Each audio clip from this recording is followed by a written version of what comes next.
My stepfather tried to force me to quit school for his jealous son and steal my dad's college fund. So I vanished, built my life, and took control when they begged. Okay, Reddit, I'm a 20-year-old male, and I need to get this massive weight off my chest. I've been holding on to this story for a while, and after everything that's happened recently, I think it's time to share. Fair warning, this is going to be a long one. Also, I'm using my alternate account because some people involved follow my main. First, you need to understand where I came from to get where this whole mess started. My dad was this absolute legend of a software engineer, one of those early 2000s tech pioneers who got in when the industry was really taking off. He worked at one of the big tech companies. Can't say which one for privacy reasons, but think FANG level. But here's the thing. He wasn't one of those stereotypical, absent, workaholic Silicon Valley dads you hear about. I have this really vivid memory from when I was around 10 years old. It was like 8 o'clock in the evening, and Dad had just gotten home after a 12-hour day dealing with some major production crisis. He looked absolutely wrecked, the kind of tired where you can barely keep your eyes open. But there I was, stuck on this algebra homework that was due the next day, instead of just crashing on the couch, which, honestly, he deserved to. This man sits down with me for an hour, explains the concepts, and even turns it into this whole mini lesson about how algebra is basically like coding variables. That was just who he was, always investing in my future, always making time. We had this old, beaten-up ThinkPad that he'd saved from the company's e-waste program. Every weekend, he'd teach me basic programming stuff on it. He started me with Scratch when I was like 8, moved up to Python by the time I was 11. He'd make these little coding challenges for me, turn them into games. Looking back now, I realize he was basically giving me a computer science education before I even hit middle school. We weren't rich, but we were comfortable, lived in this nice suburb outside Boston, good school district, the whole deal. Mom was a high school English teacher, still is actually, but we'll get to that later. We had this perfect little unit going. Mom would grade papers on the kitchen table. Dad would be teaching me coding on the ThinkPad, and we'd order pizza every Friday night and watch sci-fi movies. Star Wars, Star Trek, Blade Runner. Dad was a massive nerd and proud of it. And everything went to love. It started with Dad having these weird stomach pains. He brushed it off at first. Typical guy move, right? But Mom insisted he get it checked out. That's when we got the news that still haunts me, stage 4 pancreatic cancer. If you know anything about cancer, you know that's basically a death sentence. The doctors gave him 6 to 12 months. He made it 6. But even while he was dying, this man was still thinking ahead. He'd already set up this college fund for me years ago, but now he went into overdrive with the planning. He got everything legally locked down tight. Trust fund, life insurance, everything organized down to the last detail. He even wrote this letter to me that I wasn't supposed to open until I got into college. Love. I'm tearing up just thinking about it. The last real conversation I had with him, he was in the hospital. He could barely talk at this point, but he grabbed my hand and made me promise 2 things. 1, that I'd never stop learning, and 2, that I'd take care of Mom. I was 12, trying to act tough, but just absolutely breaking inside. After he passed, things were rough for a while. Mom took a leave of absence from teaching, and I kind of threw myself into studying. It was like, if I couldn't have my dad physically there teaching me anymore, I could at least honor him by learning everything I could. I started teaching myself more advanced programming, stayed after school for extra math help, joined every academic club I could find. Looking back, it was probably my way of dealing with grief, but hey, at least it was productive. We managed okay for those first few years. The life insurance meant we could keep the house, and Mom eventually went back to teaching. We had this new routine, just the 2 of us. She'd help me with English essays, I'd help her figure out how to use Google Classroom. Seriously, how do teachers struggle so much with tech? It wasn't the same as before, but we were making it work. Then Mom met Mark, and holy love, did that ever change everything. Mom met Mark about 3 years after Dad passed. Looking back now, I can see all the red flags, but at the time, I was just a 15-year-old kid trying to deal with having some random dude suddenly inserted into our lives. They met through this local Facebook group for single parents. Yeah, I know, already suspicious. Mark owned this car dealership in town, one of those buy here, pay here places that prey on people with bad credit. He talked a big game about being an entrepreneur and a self-made man, but honestly, the place looked shadier than a palm tree in Antarctica, the kind of spot where the car's odometers mysteriously rolled back, and the finance terms were written in font size 0.5. The first time I met him, he showed up at our house in this leased BMW. Found out later he was 3 months behind on payments, wearing one of those tacky Omega watches that you can spot as fake from a mile away. But Mom, man, she ate it all up. She'd been lonely, teaching all day, coming home to just me and my textbooks. Mark swooped in with his charming businessman act, taking her to fancy restaurants and buying her flowers. Classic love-bombing stuff that I didn't have the life experience to recognize back then. But the real cherry on top of this love sundae, his son, Randy. Holy love, where do I even start with Randy? Imagine every douchebag high school movie character rolled into one person, then subtract about 50 IQ points. Randy was a year older than me, but had already been held back twice. He'd walk around in these designer clothes his dad bought him, probably with money from scamming people at the dealership, acting like he was some kind of suburban Tony Montana. His Instagram bio literally said, "Future CEO," even though the only thing he'd ever successfully managed was to avoid getting a job. Mark moved in with us after dating Mom for like 6 months. 6 months. And suddenly I'm sharing my house with these two clowns. Randy got the guest room, which was right next to mine, and that's when the real fun began. This dude would blast his terrible SoundCloud rapper wannabe music at 2 in the morning when I was trying to study. He'd go through my stuff when I wasn't home. I found him wearing one of my dad's old MIT hoodies once and nearly lost my love. But the worst part? The way he acted around my female friends.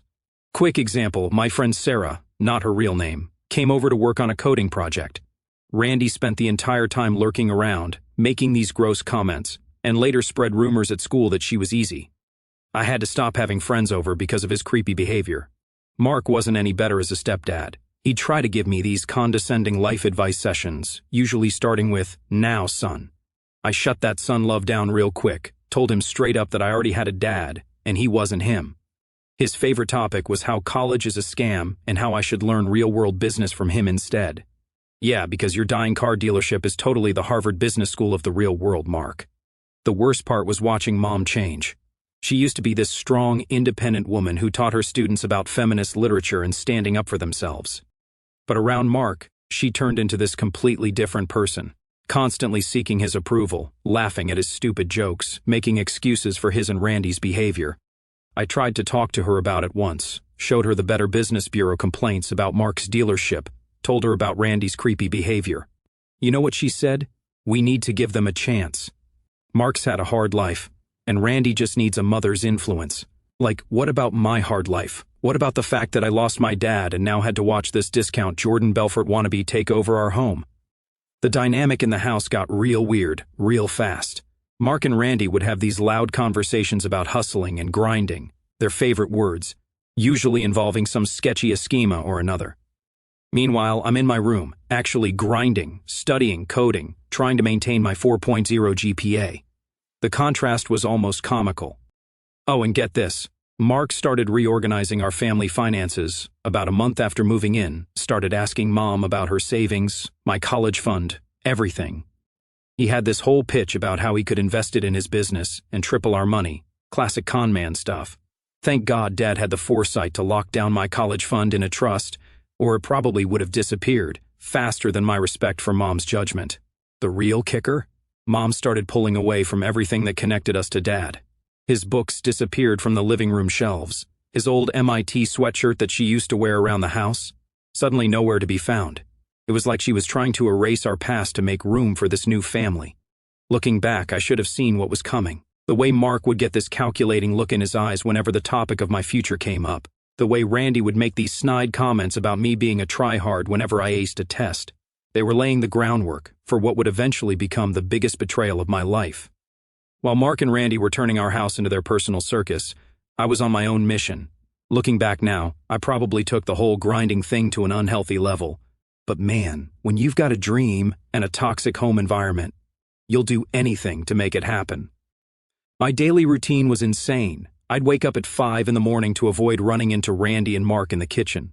Nothing kills your appetite like watching Randy shovel Lucky Charms into his face while bragging about his latest business idea, which usually involved drop-shipping fake Supreme merch or whatever get-rich-quick scheme he'd found on TikTok that week. First period started at 7:30, but I'd get to school by 6:45 to use the computer lab. Our school's computers were ancient as love, but they were better than trying to code at home, where Randy would constantly interrupt me with his BS. Plus, the early morning quiet helped me focus. The janitor, Mr. Rodriguez, would always let me in early. Shout out to that man. He'd even bring me coffee sometimes when he saw me struggling with particularly nasty debugging sessions. My course load was pretty much academic: suicide, AP Computer Science, AP Calculus BC, AP Physics C, AP Language, you name it. The guidance counselor actually tried to talk me out of it, said it was too much pressure, but pressure? That was nothing compared to listening to Mark's daily lectures about how book smarts don't equal street smarts while he ran his dealership into the ground. The real tough part was balancing everything with SAT prep. I couldn't afford those fancy prep courses that all the rich kids in my school were taking, so I basically lived at the public library. They had these old SAT prep books from like 2015, but hey, math is math, right? I'd study there until closing time just to avoid going home. The librarian, Mrs. Chen, would sometimes forget to announce closing time when she saw me deep in practice problems. Again, shout out to all the adults who saw what was going on and tried to help in their own ways. My scores started out decent but not great, 1,380 on my first practice test. Not bad, but not Ivy League material. So I doubled down, started doing these marathon study sessions on weekends. I'd take a practice test, review every single question I got wrong, make flashcards for every vocabulary word I didn't know. By my final SAT, I hit 1,580. When I got the score back, I literally cried in the school bathroom for like 20 minutes. The whole time, Randy would make these snide comments about me being a tryhard or a teacher's pet. He was probably jealous, but honestly, I didn't care. Every time he or Mark tried to get under my skin, I'd just think about my dad's MIT graduation photo and keep pushing. The extracurriculars were another whole level of crazy. Besides the coding club, I was doing debate team captain by junior year, volunteering at a local tech literacy program for seniors, teaching old folks how to avoid online scams. Ironically, I learned a lot of this from watching Mark's business practices and working part-time at a local computer repair shop. Mom, well, she tried to be supportive in her own way.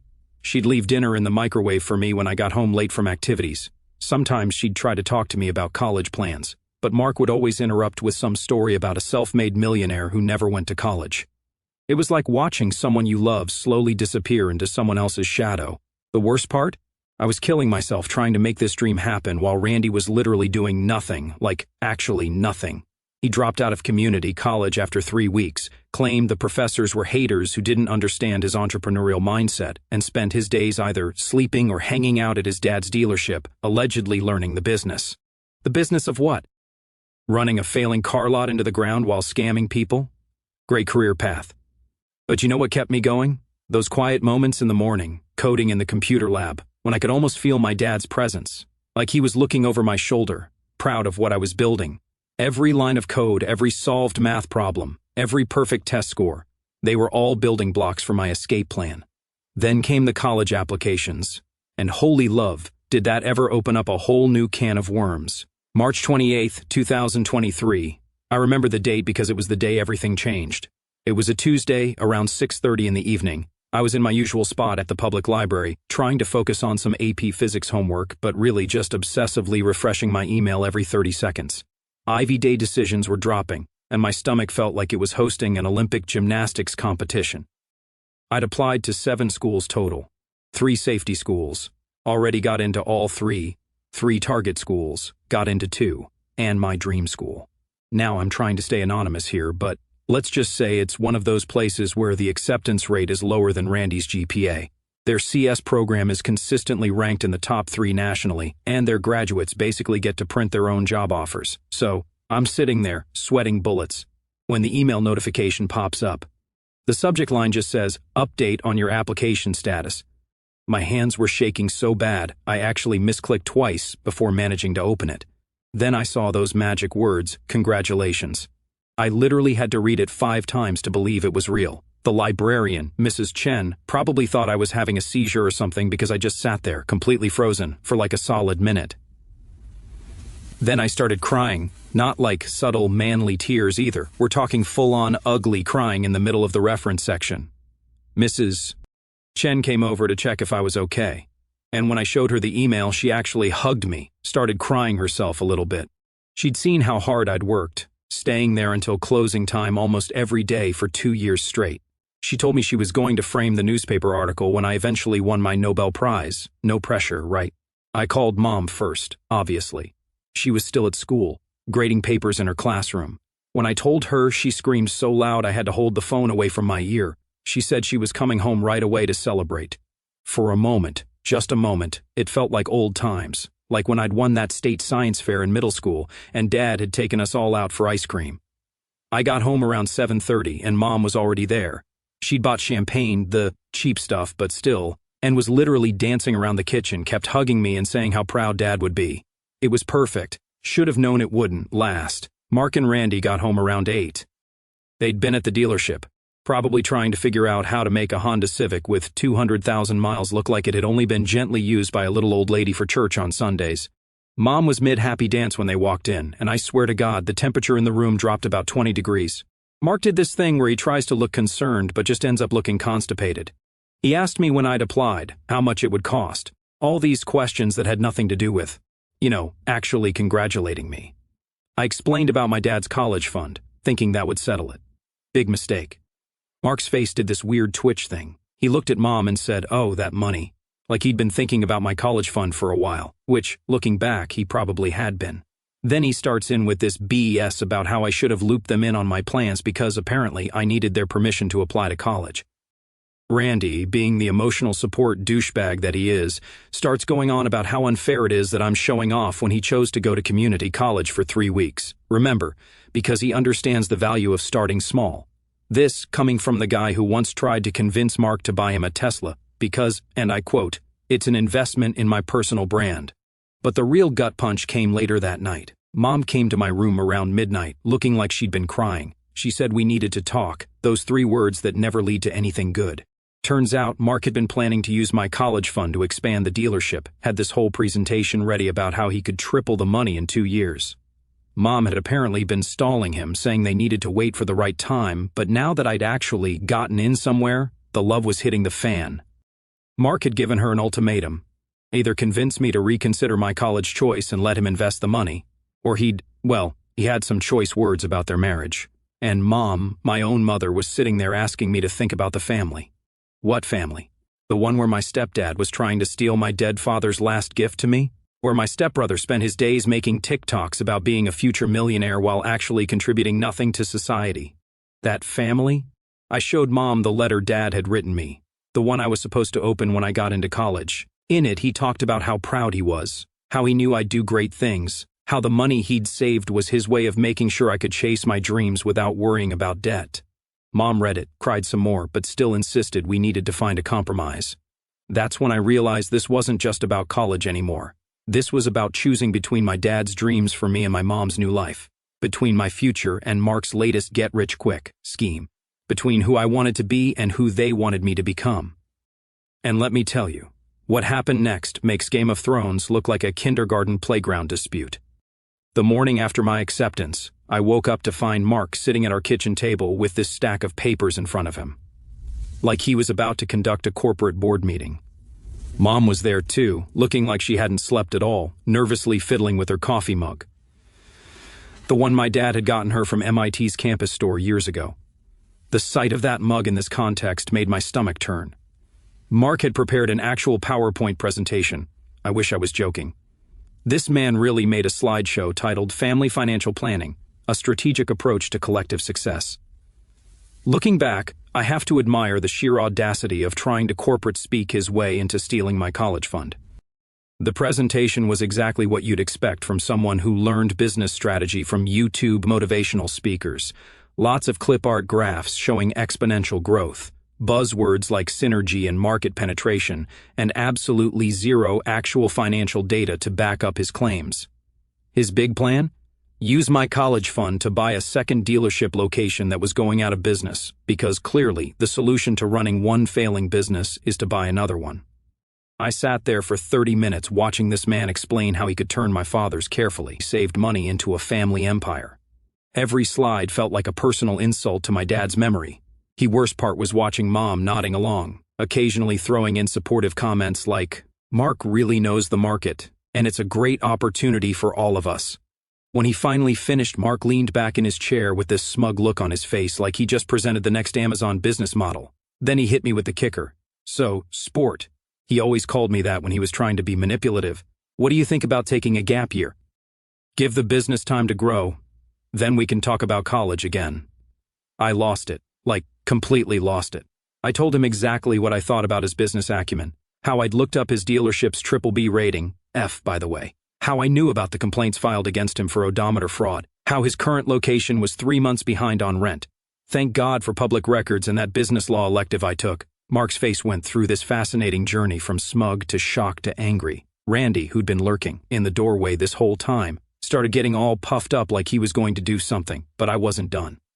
I pulled out my phone and showed them the email I'd gotten from my dad's lawyer the night before. Yeah, I'd contacted him right after Mom's midnight visit. I wasn't born yesterday. The lawyer had confirmed what I already suspected. The trust was ironclad. Mark had no legal right to touch that money, and any attempt to coerce me or Mom into signing it over could be considered criminal. That's when things got ugly. Mark started yelling about how I was tearing this family apart with my selfish attitude. Rich words from a guy trying to steal a dead man's savings from his kid. Randy joined in, calling me every name in the book. Mom just sat there, tears running down her face, occasionally mumbling something about finding a compromise. I looked at her and said something I still think about sometimes. Mom, what would Dad think if he could see you right now? The silence that followed was deafening. Then Mark made his final play. He turned to Mom and said, "It's time to make a choice. Either your son learns to be a team player or..." He let the threat hang there, but we all knew what he meant. Mom stood up slowly, and for a second, just a second, I thought she was finally going to stand up to him. Instead, she looked at me with these sad eyes and said, "Maybe we could look at some schools closer to home, something more affordable." That was it. That was the moment I knew it was over. Not just my dream of going to my dad's alma mater, but my relationship with my mom as I knew it. She'd chosen Mark, chosen the illusion of security he provided over her own son's future. I went up to my room and started packing. Not everything. I wasn't stupid enough to let them know I was leaving for good. Just the essentials, my laptop, some clothes, Dad's MIT sweatshirt, and, most importantly, all my important documents that I'd already gathered. Birth certificate, social security card, etc. Again, not my first rodeo. I called my best friend, Jake, whose parents had always treated me like a second son. They didn't even hesitate, said I could stay with them as long as I needed. Jake's dad, a retired Marine who'd seen enough abuse in his time to recognize it, just said, "Pack your stuff, son. We've got a spare room." The next few days were a blur of legal meetings, bank visits, and paperwork. Mom kept trying to reason with me, alternating between guilt trips. How could you do this to me? And promises. We can work this out as a family. Mark oscillated between threats and fake attempts at reconciliation. Randy just glared at me whenever our paths crossed, probably realizing his dad's meal ticket was walking out the door. But you know what the craziest part was? In the midst of all this chaos, I felt this overwhelming sense of clarity. I wasn't just fighting for my college fund anymore. I was fighting for my dad's legacy, for my future, and most importantly, for myself. The day I finally left, I took one last look at my mom. She was standing in the doorway, crying, begging me to stay. Mark was behind her, trying to look concerned but probably already calculating how to spin this to the neighbors. I just said, "Dad would be disappointed," and walked away. You know those movies where the main character gets into their dream school, and suddenly everything's perfect? Yeah, real life doesn't work that way. Those first few months were some of the toughest of my life. Moving into my dorm was weird. While other kids had their whole families helping them unpack, taking photos, crying about their babies growing up, I had Jake and his parents. Don't get me wrong, they were amazing, but watching other families say goodbye hit different. Mom had texted, asking if she could come. I left her on read. Then there was Sarah, different Sarah from high school, keeping names changed. Met her in linear algebra. She's this absolute genius who could explain the most complex math concepts like she was teaching kindergarten. We started dating second semester. She was the first person I told the whole story to, about Mom, Mark, everything. She just listened, didn't judge, then helped me write a sorting algorithm at 3 a.m. because that's what I needed to distract myself. But life has a way of not letting you forget your past. Mom kept trying to reach out. Birthday cards, Christmas cards, random texts asking how I was doing. Most of them went unanswered. The few times I did reply, it was just, "I'm fine," or "thanks." Each message felt like picking at a scab that wasn't quite healed. Then came the internship season. Landing a FANG internship is like trying to win the lottery while solving a Rubik's Cube blindfolded, but somehow, I did it. Got the offer email during my algorithms class. The salary was more than Mark probably made in 3 months at his dealership. Found out later through Jake's mom that Mark's dealership had finally gone under. Apparently, he tried to pull some shady financing that backfired spectacularly. Randy was working at a vape shop, still talking about being a future entrepreneur. Mom was still teaching, but things with Mark were tense. The internship itself? Freaking incredible. I spent the summer building actual products that millions of people would use. My team lead was this veteran engineer who reminded me so much of Dad. Same passion for mentoring, same terrible dad jokes. On my last day, he pulled me aside and offered me a return offer for after graduation. The compensation package made my eyes water. That night, Mom texted, congratulating me on the offer. Turns out my project manager knew her through some teaching connection and had mentioned my performance. She said she wanted to visit, to make things right, said she had things she needed to tell me. I stared at that text for hours. Part of me wanted to ignore it, like all the others, but another part remembered that little kid who used to grade papers with her at the kitchen table, who'd help her figure out how to use Google Classroom, who just wanted his mom back. I finally replied, okay, but we meet on my terms. Her response came seconds later, anything you want. I just want to see you. Life has a way of bringing things full circle. 4 years after I'd walked away from home with nothing but a backpack and a dream, I found myself sitting in a coffee shop near my apartment, waiting for my mom. The same mom who'd chosen her failing marriage over my future, who tried to convince me to give up my dreams for Mark's schemes. I'd picked this spot carefully, neutral ground, public enough to keep things civil, private enough for real talk. Plus, their cold brew is actually good. Sarah had offered to stick around nearby just in case, but this was something I needed to handle alone. When Mom walked in, I almost didn't recognize her. She'd lost weight, looked older somehow. Gone was the confident high school teacher I remembered. The woman approaching my table looked beaten down. She was wearing Dad's old MIT Parents Weekend sweatshirt, the one I thought Mark had thrown out years ago. The first few minutes were awkward as hell. Small talk about the weather, how my classes were going, typical mom stuff. But there was this underlying tension, like we were both tiptoeing around a minefield of unspoken words. Finally, she took a deep breath and said, Mark left me. Not exactly shocking news. Jake's mom had kept me updated on the neighborhood gossip. Apparently, after the dealership went bankrupt, Mark had tried to start some cryptocurrency scheme. Because, of course, he did. When that failed, he'd split, leaving Mom with a mountain of debt and a broken marriage. But then she dropped the real bombshell. He never wanted to invest your college money in the business, she said, staring into her coffee. He wanted to use it to pay off gambling debts. The dealership was just a front. He'd been borrowing from some dangerous people. The pieces started falling into place. The constant pressure about the money, the desperate schemes, the way he'd almost panicked when I got accepted to college. Mark hadn't just been a failed businessman, he'd been running a whole other kind of operation. Mom started crying. Not the manipulative tears I'd seen before, but real, raw sobs. She told me everything. How Mark had threatened her when she wouldn't sign over my trust fund. How he'd been stealing money from the dealership. How Randy had been involved in some seriously sketchy stuff at that garage of his. I was scared, she said, not just of Mark, but of being alone after your father died. I thought I'd never find anyone else. Mark seemed so capable at first. By the time I realized what he really was, I was in too deep. But that's no excuse for what I did to you. I sat there processing everything. Part of me wanted to stay angry, to remind her of every time she'd chosen Mark over me. But looking at her now, I saw something I'd missed before. The same loss and loneliness I'd felt all these years. I found this when I was packing up Mark's things, she said, pulling out a worn envelope. Inside was a letter from Dad, dated a week before he died. He'd written it to Mom, asking her to protect my future, to make sure I had the chances he'd worked so hard to provide. She'd never shown it to Mark. I failed him, she whispered. I failed both of you. That's when I did something I hadn't done in 4 years. I reached across the table and took my mom's hand. You didn't fail, I said. You're here now. We talked for hours, real talk, not the surface-level stuff from her texts and calls. She told me about going to therapy, about rebuilding her life post-Mark. I told her about college, about Sarah, about the job offer. For the first time since Dad died, it felt like we were actually seeing each other. Then I asked her something that had been bugging me for years. Why didn't you fight harder for me when I left? She squeezed my hand and said, because you reminded me so much of your father. He never compromised on what was right, even when it was hard. When you stood up to Mark, I saw him in you. I knew you'd be okay. But you weren't, I said. No, she admitted, but I am now. And I'd like to be part of your life again, if you'll let me. That's when I told her my news. I just closed on a small house near my new job. Nothing fancy, but it had a spare room. It's yours if you want it, I said. Fresh start. She started crying again, but this time with a smile. She pulled out her phone and showed me something. She'd been taking online coding classes. Thought it was time I learned what all the fuss was about, she said. Maybe you could help me sometime. Just like that, something clicked back into place. Not the same as before, too much had happened for that, but something new, something honest. We're still working on it.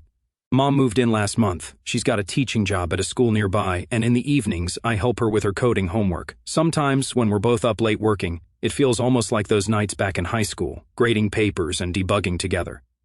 Last week, she hung Dad's MIT graduation photo in her new room. Next to it, she put my college acceptance letter. A reminder, she said, of what happens when you believe in yourself. As for Mark and Randy, last I heard, they're running some sketchy NFT scheme in Florida. Good riddance. Sarah thinks I'm crazy for giving Mom another chance. Maybe I am, but you know what? Sometimes the hardest problems don't have clean, elegant solutions like in coding. Sometimes you have to debug as you go, fix what you can, and hope the program runs better next time. Edit, for those asking, Sarah and I are engaged now. Mom's helping with the wedding planning. Life has a funny way of working out. Final update to everyone who's been following this story since the beginning, thank you. Your support meant more than you know. Remember, sometimes the family you're born with needs a major software update, but that doesn't mean you have to uninstall them completely. P.S. Mom says hi. She's reading all your comments and crying happy tears.